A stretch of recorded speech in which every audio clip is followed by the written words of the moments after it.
And then the icing on the cake is Jagmeet walks out of the legislature yesterday and pickets with them. And here's the irony. Hang on. The irony is they've been at home for 3 years and they're fighting to stay at home, and yet their union told them to get strike pay. They need to show up. It's insane. Coming through.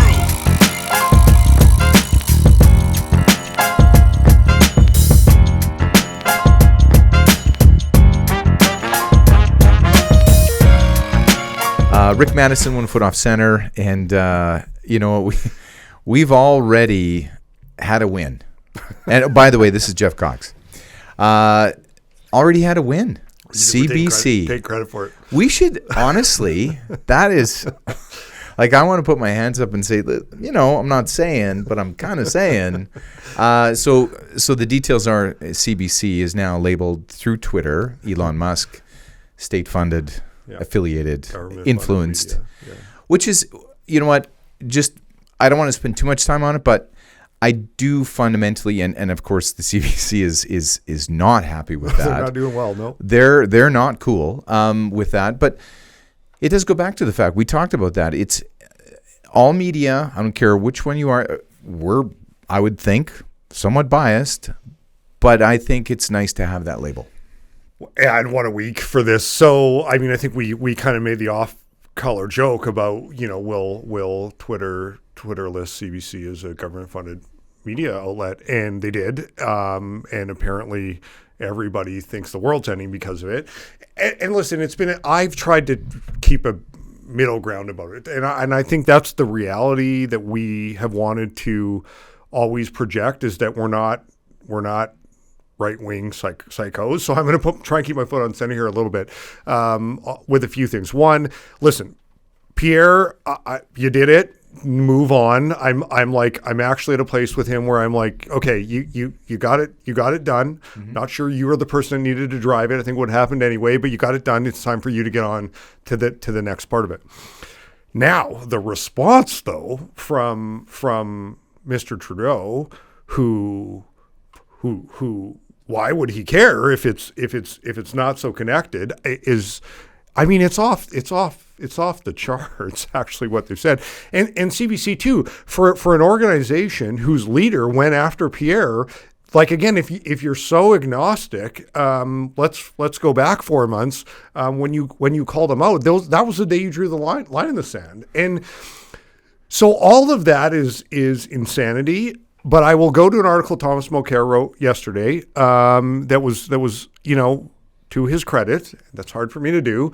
But again, there's a guy with a voice of reason who said, yeah, listen, I went up against the Conservatives and the Liberals as the leader of the NDP. And I can tell you right now that as an NDP leader, that CBC is biased towards the Liberals. He said it's not just the Conservatives. It was a huge frustration as a leader of the NDP of how biased that CBC is towards the Liberals. He's like, it's not just the right that gets hammered in this. It's anybody that's not Liberal. And he went on to say that listen, he actually supports Pierre. He just would take a different approach. A little bit of the softer, easier way. And my response back to Thomas Mulcair would be, how's that working for you, right? I think unfortunately extremism breeds extremism. And in this arena, that's what's happened, is it's now being pushed very hard. But listen, when Thomas Mulcair comes out and says, I understand where Pierre's coming from. I've sat in a leadership role that wasn't a Liberal leadership role, and I can tell you right now, it is extremely biased. The way they report is biased. Again, Brian Lilly wrote another great article. Again, I think that was not, because there have been some very divisive articles this week. But again, Brian Lilly came out and said, You are aligned with the Liberals on every story. You never are rallying against them. And he said, and people are going to say, well, you have a bias. And Brian said, yes, I do, but we admit to it. And Post Media admits to it, and the Toronto Sun admit to it. Like we have a bent. This is our bent. But this idea that CBC is agnostic isn't true. And that's, I think, what is driving this. I think the other part to me that was amazing this week is every journalist that is now rallying against it. This is the start of the end, right? But they've always got this, but I guess I should disclose, my husband still works for the CBC. No shit, right? I guess I should disclose that Althea Raj is my best friend. I mean, that was the week. And I was like, this is crazy. But it just shows how entwined they are with their response. But I would also say to Pierre, it's time to move on. You did your piece. I actually think you're probably just a little too far. Let it die, and let's move on to what's next. It's time for that. But it was fun. It is fun, and I do think you're right on Pierre. I think you can pound that drum, and then after a while, there's a whole bunch of other items on the list to look after. And I mean, fundamentally, this is a bit of a win for sure. And then speaking of wins, now when I first heard about this, the ethics commissioner in Ottawa, part of me went, what is job security? Well, it's having a PM like you have and having an ethics commissioner who's like, where do I start? Where does it end? I really don't have any teeth to my office. So this is kind of like, the people that predict the earthquakes. They're like, yeah, that was a big one. That one was a 7.8. Could you give us any more advance notes? No, but it was big. I think we can all agree. And I think the ethics commissioner is kind of feeling like that. They feel like, yeah, did they step over the line? Was there collusion? Was there some family members that are involved with this? Brothers and sister-in-laws and what have you. But you know what? Yes, that is a bad thing. And then nothing happens. There's no collateral, there's no damage, there's no consequences, no accountability. So I even have an office. Well, I think if it functions correctly, and is held at arm's length, it plays a role. And again, I think this comes back to the challenges of why, we woke up and said, we got to start talking about this stuff. I mean, listen, this is the state of this country, is that we are so frustrated with what's going on. We took the time, effort, and money to sit in a room once a week and talk about how insane this is, mm-hmm. right? I wasn't doing that even 7 years ago when Mr. Trudeau came into power. Mm-hmm. Now, I had some issues with Stephen Harper too, but things have gone so far gone on things like this. You woke up. Collusion. We all woke up. And a different kind of woke. You're right. How do you do with it? I think, and again, I think we're going to go there, but when you talk about, again, the other insane thing in the last week is this, I mean, Jerry Butts got on Twitter this week and blamed the Globe and Mail for destroying 2 charities. That's what he said. So he is calling the Globe and Mail, what do you say? Tough guys. Good work, tough guys. You've now destroyed 2 Canadian charities. Like, I mean, this guy was literally the right hand of the current prime minister.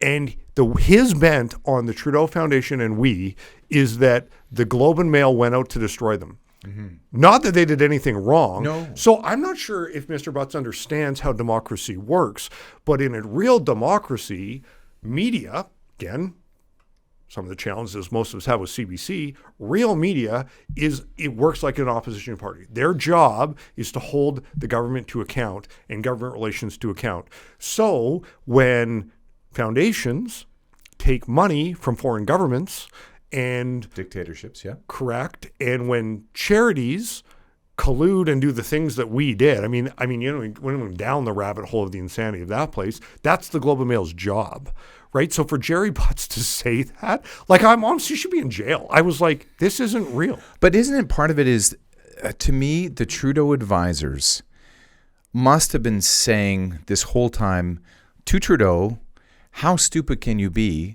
And I didn't realize he was taking that as a personal challenge. I will show you something that even you won't believe. And that's where I feel that it went, is that he's getting these advisors around him because I'm not sure his intellectual wherewithal. His father had pages and pages of degrees and and various accreditations that made you know that Pierre was a very intelligent man. Yep. I'm not sure the drama teacher is got that same cerebral capacity. Listen, just when you think, and again, this is where it starts. I mean, honestly, this is the conspiracy theory line that you start to go, wait a second, I'm not sure this is, right? So just when I think things couldn't get any crazier, Trudeau's Jamaica vacation, which you and I were covering the cost of at $167,000. I'm not sure what your vacation cost this winter. Mine was not $167,000. Well,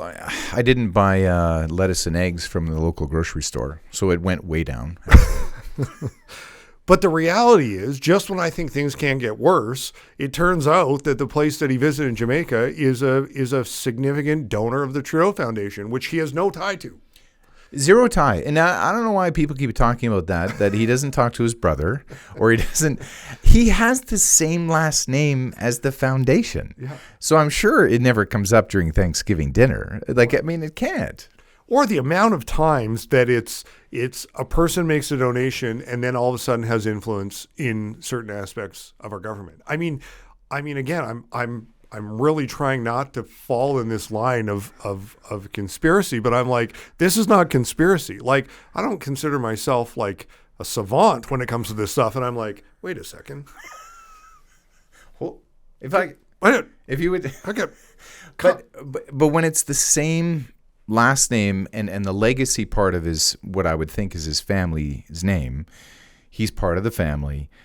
I don't think that there's a firewall there that exists, and that's what I continue. I mean, they keep saying there has been zero, but it's not. Listen, this is where I'm talking is beyond. There's emails from the Prime Minister's office to the foundation discussing specific donations.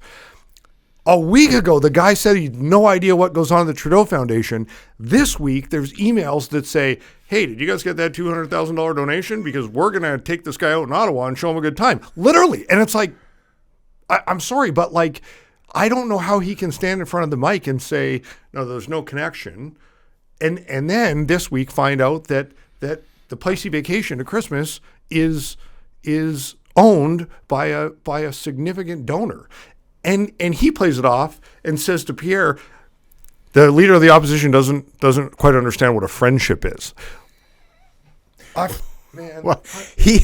He has to vacation with friends. Otherwise, other people would just keep yelling idiot at his face. So he has to stay with friends. He does feel a bit like an entitled Laurentian elite, though, doesn't he?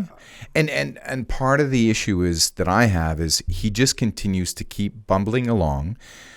And I do think at some point you got to think he does feel like he's almost unimpeachable, untouchable, and that at some point, and I do think he has strong ties to Quebec. I think he has strong ties to the Labour. Yep. I think he has strong ties to the NDP platform.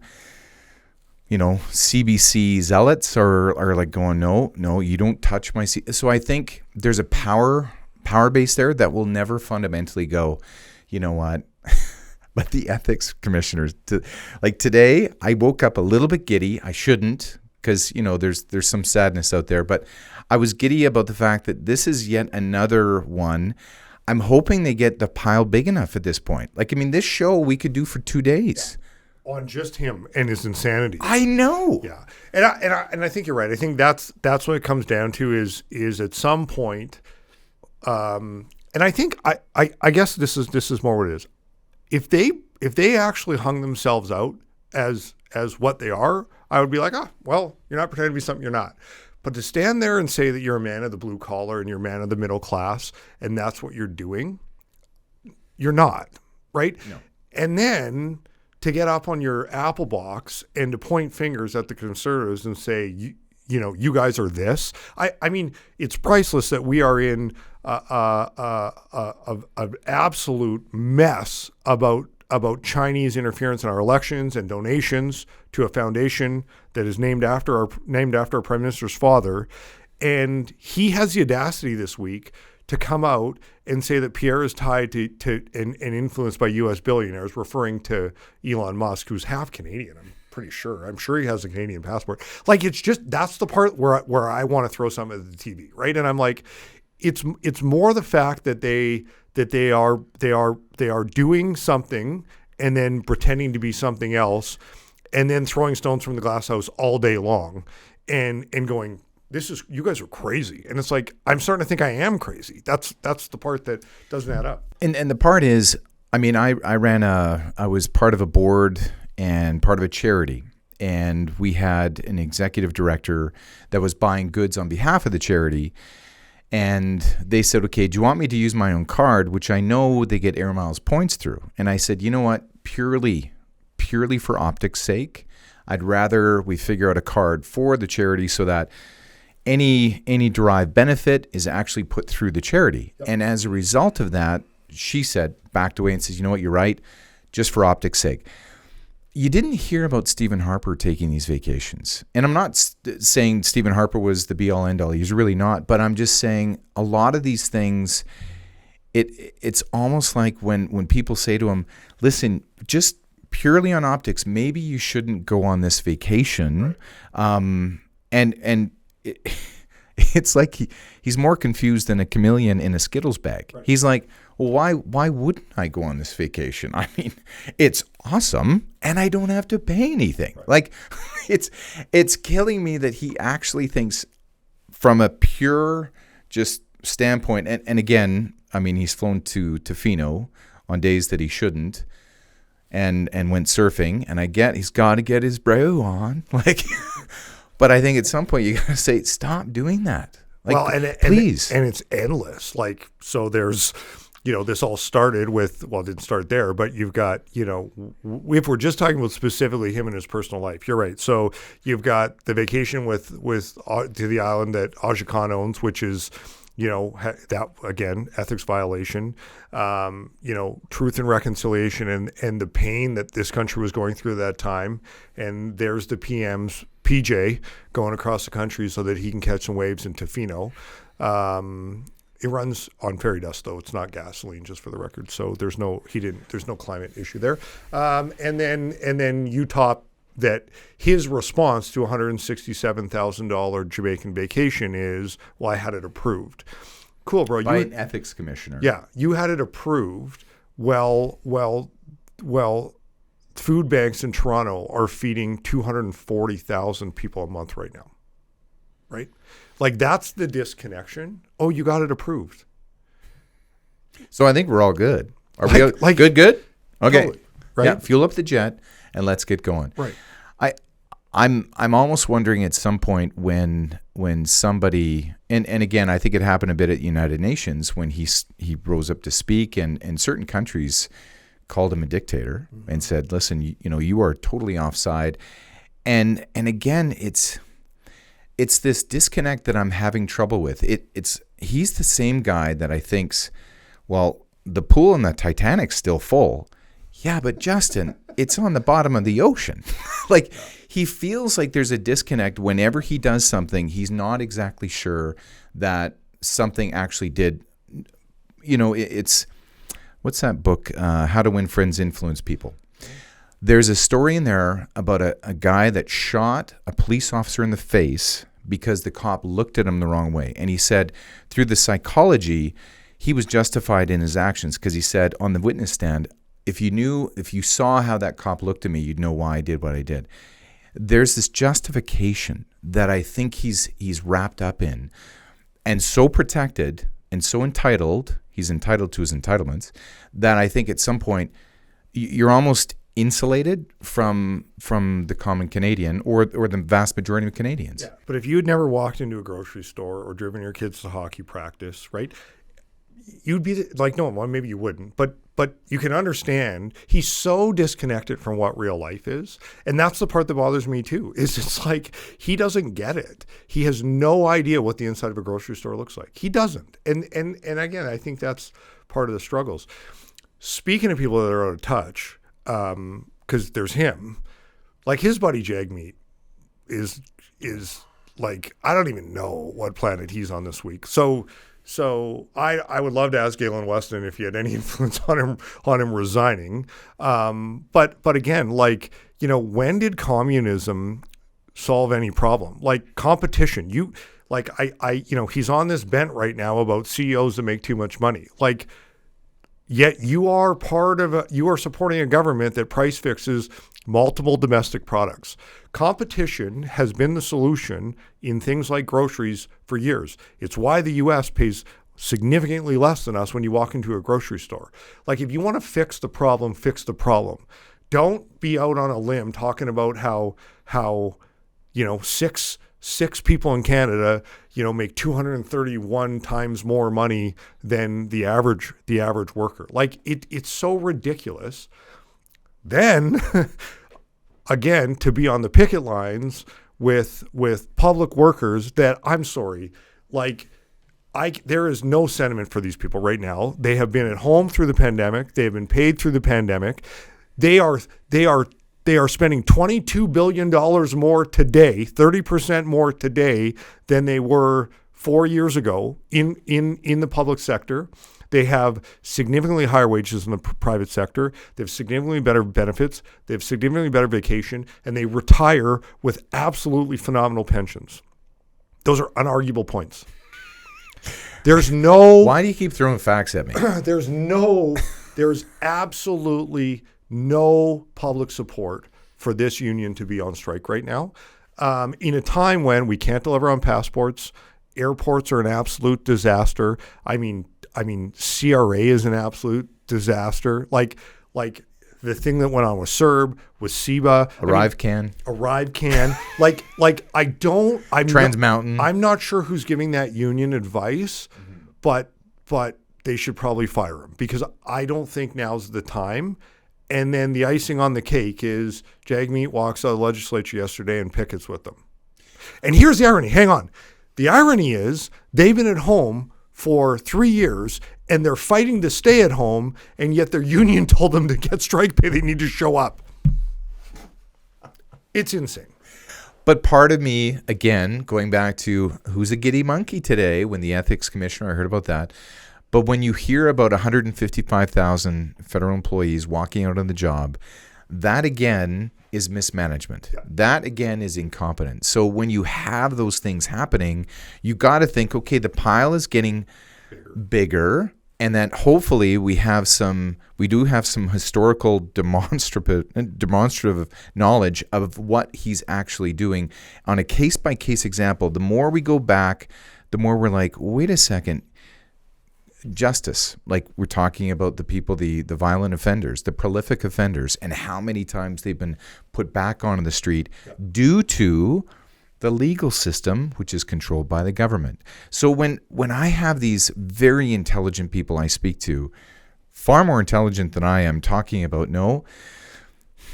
I still think, I still think the Liberals have a case. I still think they should be, and I sit, I observe, I watch, I listen. I just want to make sure. Did I hear that correctly? That do you not have any of this other proof? And it feels like that is starting to slide.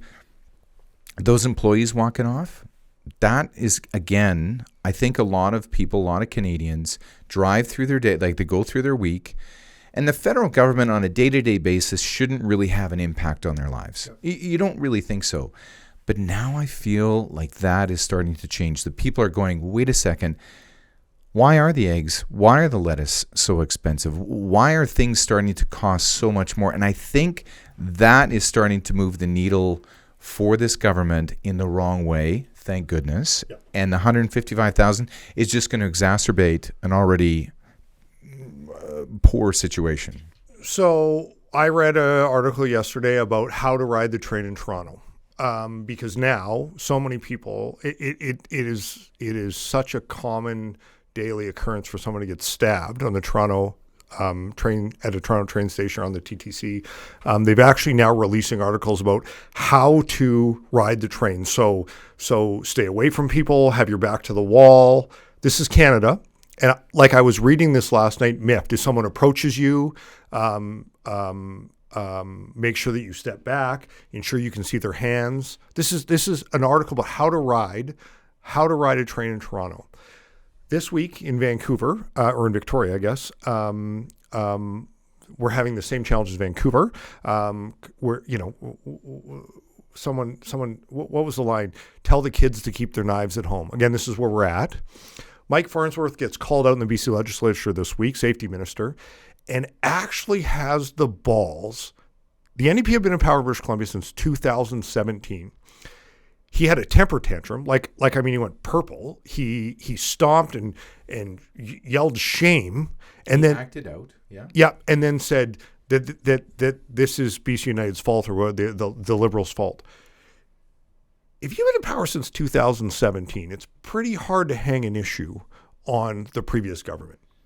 3 months, 6 months, a year. I'd even go your first term. I'd even go 2 years. I'd even go 2 years back, maybe in a cycle.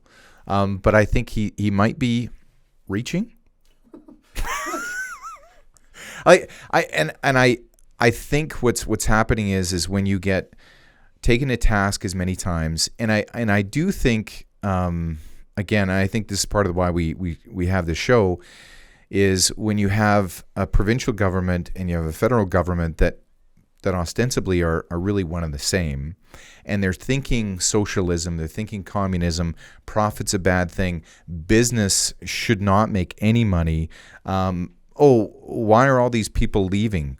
Why are all these companies leaving these areas? Well, it's because they don't feel safe anymore. You need to protect their investment. And I think it's okay for companies to be vibrant, to be successful, and to hire more people.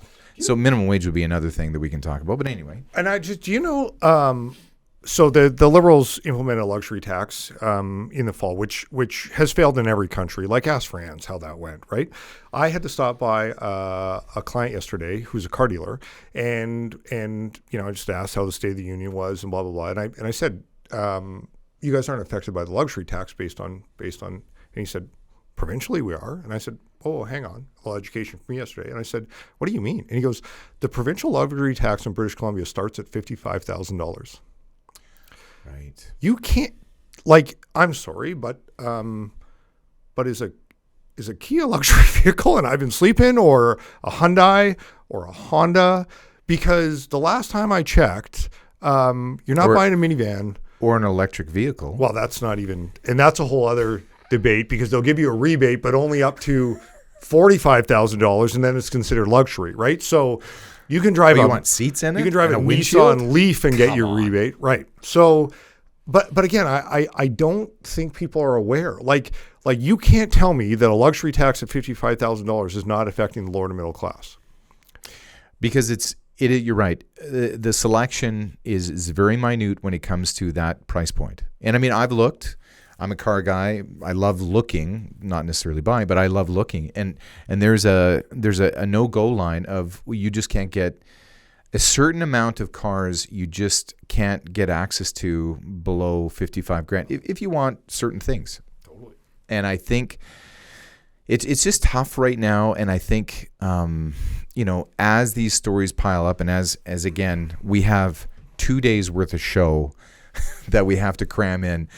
But I'm starting to feel like when I hear about the LNG and the fact that when Trudeau took office, there was 15 LNG permits, facilities to export LNG, which is a cleaner fuel. I think a lot of people, would still probably have an issue with it.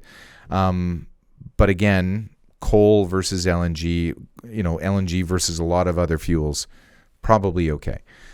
There was 15 on the books ready to roll when Harper left government. Yep. And now we're still at 0 for those same places. Germany built, I think it was 100 and some odd days, they built a facility to accept the LNG. Yeah. But they're still forced to accept Putin's. Yep. America, under Biden's leadership, is again, I knew all this before it was brought up in Parliament, that Biden is actually getting ahead of us when it comes to these facilities. Well, did he not? And I didn't follow the story very closely, but did he not announce a facility last week in Alaska?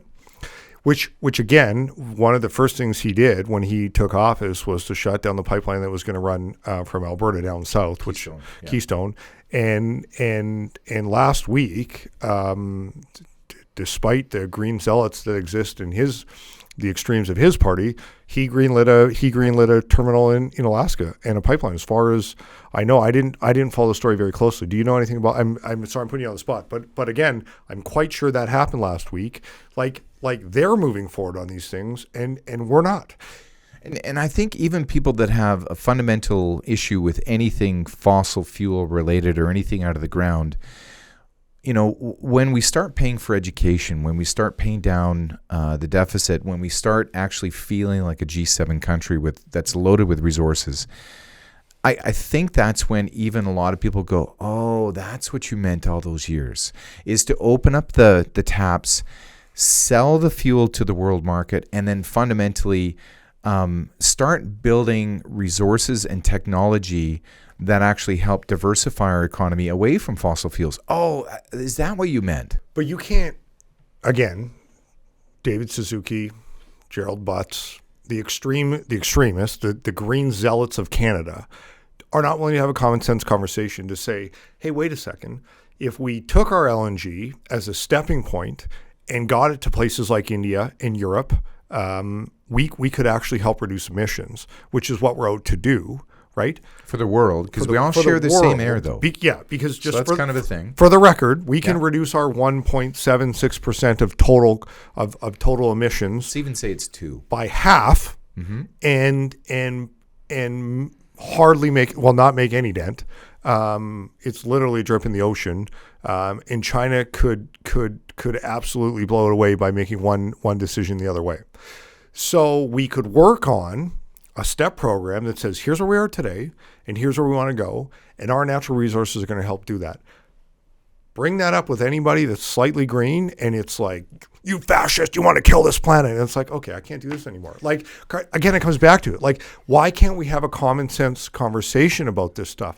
I want to leave my kids a place to live too. Okay, I'm not denying that we've got to make some changes. I'm saying, could we apply some common sense? And the first one is here locally, or here in Canada, is that the carbon tax is definitely proving to not be working. So can we stop impoverishing Canadians and actually work towards things that might make a change? Because you've implemented a significant carbon tax and actually seen emissions go up. So I sent you this article. It was about Canada's dirtiest bank. And so I went, oh, this is interesting. So I saw the logo of my bank, which is RBC, and I clicked on there and I went, RBC, okay, so why is it the dirtiest?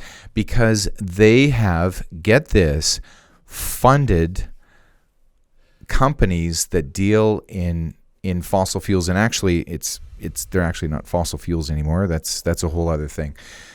But RBC has the gall to fund these companies that sought financing for their operations. Yep. So now all of a sudden, I'm reading this article, and I've never ever felt this way about reaching out on Facebook, or like, I don't want to have those arguments or discussions online, because I feel like anybody, like when you and I sit, there's a different dynamic to that. But if you're on the keyboard, you're like, I'm going to light this guy up.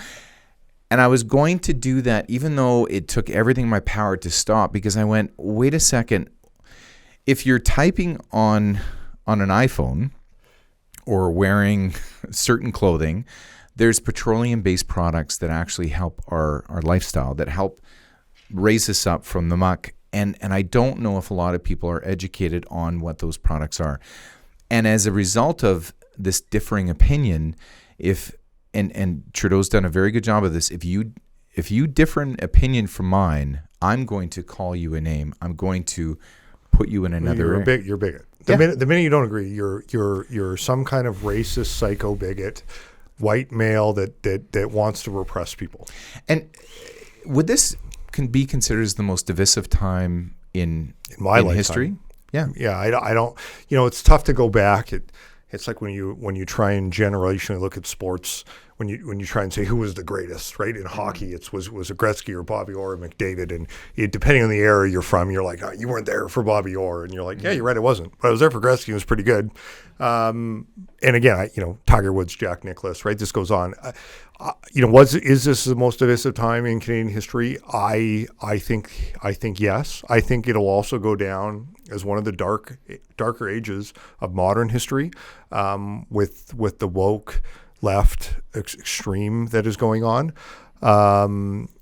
You forwarded me the article and I read it, and also was on Twitter and saw a note from a lady thanking Catherine McKennick because she was going to close all her RBC bank accounts. And I was like, oh, dot connection. So I click it. Yeah.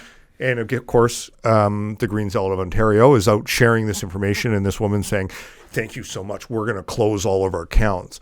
So my approach is, you're right. I don't get in arguments online. I think they're ridiculous. I make the odd Twitter statement, especially at 9 o'clock at night from my couch. I do like to throw the odd jab, mostly at Trudeau Jag meat, but I'm willing to own those. I definitely don't engage in the crap. But I did what I think you can do, and what I did is I emailed my banker, and I said, who works at RBC, and a couple other buddies, and said, read this article, and just want you to know that I will continue to support RBC because you funded these projects. Mm-hmm. So I don't. For what it's worth, I know this is a big organization and none of you are going to have influence on this, but the reality is, if it ever comes up, I will bank at RBC because you're continuing to fund products that are moving our country forward. And that's the only thing you can do, I think, is to be proactive and actually speak out and say, I'm for this. Mm-hmm. And that doesn't make me dirty, and it doesn't make RBC dirty. It's allowing us to feed our kids and build schools and roads, although we're having a very hard time doing that right now. But it really is the tax dollars that would allow us to do that if we had a government that could actually do something. Well, during that crazy time when BC had the roads wash out, and there was actually video footage of a pipeline just snaking along in a river, not breaking when the floodwaters hit. And as a result of those pipelines being shut down to the coast, you had a lot of, the gas prices just went through the roof. And I think a lot of people that, have to go to jobs, they have to go to universities or colleges or anything like that. I think a lot of them, their position might have changed a little bit on dirty fossil fuels. And I think a lot of them went, you know what? I think there's a place for them. I think there might be a place because it impacted them substantially on a day-to-day basis. But why? Listen, I'm game. Hear me right now. Why are we not focusing on spending money to in private companies to create technology to change this? I had to replace my air conditioner, and I'm looking at a different furnace. So there's millions of houses across this country, almost all of them powered by natural gas heat, depending on where you live. Some of it's still oil. Mm-hmm. If you get on the left coast on the island, that always is funny to me that bunch of Greens still use oil to heat their houses. But anyway, and then as you go east, really natural gas is the way that the majority of this country heats its house. So I thought, yeah, hey, I'm going to look what else is out there. Zip. There's no other option. Like, again, can I buy an electric car? Sure. I can get it in 2026, and there's one model and one color. Like, again, if I'm going to spend the money, and again, if I need $100,000 to do it, I don't have a problem doing it, but I'm not giving any option. Like, it's like, hey, could we maybe actually get some options, right? How do you get options? Go pay people to develop them, right? That to me is where we have to focus. So, I think part of it is there's a certain amount of hypocrisy that goes along with the movement, which again, I don't want to call them names either, because we're just 1 foot off center, just 1 foot. Okay, listen, we should probably shut it, because again, there's so many places I want to go. There's so many places we can talk about. You kind of look like a young, middle-aged Richard Cronkite today. Thank you. Yeah. Thank you. Yeah. I want to leave you with this thought, though. So a bottle of water, grocery store is, say it's $1.50. A bottle of water at a gas station is about $4. Bottle of water at the movie theater, I just discovered, is about $5 to $6. And then I put that back to Trudeau, and I thought, you know what? His value is based on location. So he might be better. He might be more valuable in China. Like, he might actually be more valuable in China. Like, just taking that as an analogy. But I do think maybe his time has come that he moves on. But we can only hope 2025, maybe an election, maybe earlier. I don't know. Listen, I want to close with this. I'm because you're talking about bottles of water, which takes me to a grocery store, and bottles of water typically come in plastic. And again, I just want to talk about the insanity. So you can't get a plastic bag to save your life now, which listen, again, I get what we're doing, but again, we got to have some middle ground. So we're not ready for this. I guess you drive it by taking them away. But again, there's got to be a convenience factor. So we've got to be able to have a paper bag, or I can buy a plastic bag because I'm on my way home and I'm sorry I didn't plan to put my bags back in the car. That I can live with. If I didn't walk the grocery aisles and see everything still wrapped in plastic, covered in plastic. Like, honestly, I'm going to leave the store unnamed, but this came to me this week as I'm unpacking this 4-pack of soap from a big box store you need a membership for, which I actually really enjoy going there. So my wife puts these in the cart and I get them home. I unwrapped more plastic in that box of 4 soaps than I would have ever used the entire year if I got plastic bags every time I went to the grocery store. And again, I come back to it. Can we please apply some common sense to this? Because the world is not being saved because we're not using plastic bags. The world is going to change if we actually fundamentally look at doing things differently, but we can't tax people into that. And we force is not the option, right? Carrots work better than sticks, especially when you're talking about the mob. We've got to make some changes. You bring up a good point. Amazon packages. You have skip the dishes. Those come in containers that actually we keep around to keep our food preserved. Right. And then you keep going down the line, and those meal prep services. I mean, those meal prep services, Chef's Plate, and they're all coming. And you start unwrapping it, and go, oh, and there's a potato. Like you're right. There needs to be a middle ground. That's all we're talking about. And again, after the CBC announcement, I don't know. I think next time we do the show, there might be a fundamental change in the way we look at packaging products. Not saying, but thank you again, Jeff Cox. Another fun time. 1 foot off center. See you in a week.